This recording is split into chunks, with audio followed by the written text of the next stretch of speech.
এবার সিগারেটের পুরা দাগ দেখে সংযুক্তার বিরুদ্ধে প্রমাণ পেয়ে গেল পারুল। হ্যাঁ সুপ্রিয় দর্শক, পরিণীতা ধারাবাহিকের আজকের পর্বে আমরা এমনটাই দেখতে পারবো। বিস্তারিত জানতে চাইলে এখনই ভিডিওটা একটি লাইক দিয়ে চ্যানেলটিকে সাবস্ক্রাইব করে একদম শেষ পর্যন্ত দেখতে থাকুন। গল্পের শুরুতেই আমরা সবাই দেখতে পারবো যে পারুল তো পুরো মিডিয়ার সামনে প্রেস কনফারেন্সে সবাইকে বলছে যে আমাদের খেলাটা এখানেই শেষ না। আদৌ কি এটা সুইসাইড নাকি এটা পরিকল্পিত একটি হত্যাকাণ্ড, এবার সেটাই সবার সামনে আসবে। আপনারা সবাই দেখতে পারবেন আসল কাহিনী। আর তারপর আমরা দেখি যে পারুল একটা শার্ট হাতে নিয়ে দাঁড়িয়ে আছে, আর সেই শার্টের মধ্যে একটি সিগারেটের পুরো দাগ লেগে আছে, মানে সিগারেট দিয়ে ওই জায়গাটিকে পুরানো হয়েছে। আর তখন পারুল বলতে থাকে যে এরকম একটা অড জায়গায় কিভাবে সিগারেটের পুরো দাগটি এলো, এটা এখানে কিভাবে থাকতে পারে, তোরা একবার ভালো করে দেখতো। আমার কেন জানি এটা দেখে মনে হচ্ছে যে এটা খুবই ডিপ একটি পোড়া দাগ, মানে মনে হচ্ছে যে এটা কেউ ইচ্ছা করেই দাগটা করেছে। আমার না বিষয়টা কেমন জানি গন্ডগোলে রাখছে।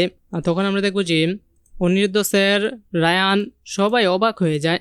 আর অন্যদিকে গল্পের শুরুতে আমরা সবাই দেখতে পাই যে অনিরুদ্ধ স্যাররা পারুলদের বাড়িতে চলে আসে। আর তখন পারুল অনিরুদ্ধ স্যারকে বলে যে স্যার আপনি চা খাবেন তো।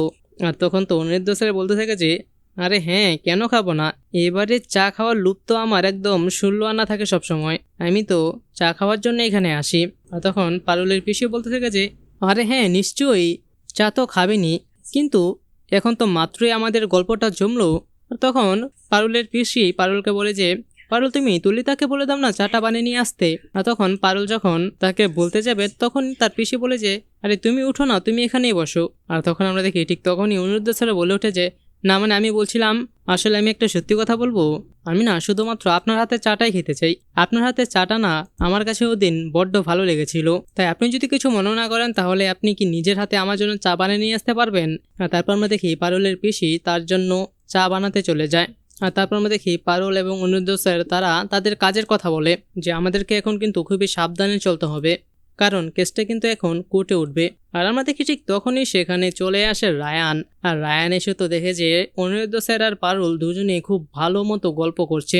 আর তখন অনিরুদ্ধ স্যার বলে যে আচ্ছা পারুল, রায়ান কোথায়, ওকে তো দেখছি না কোথাও।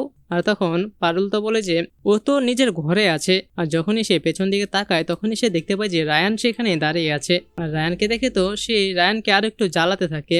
সে বলে যে রায়ান তো মেলা গোসা হয়েছে।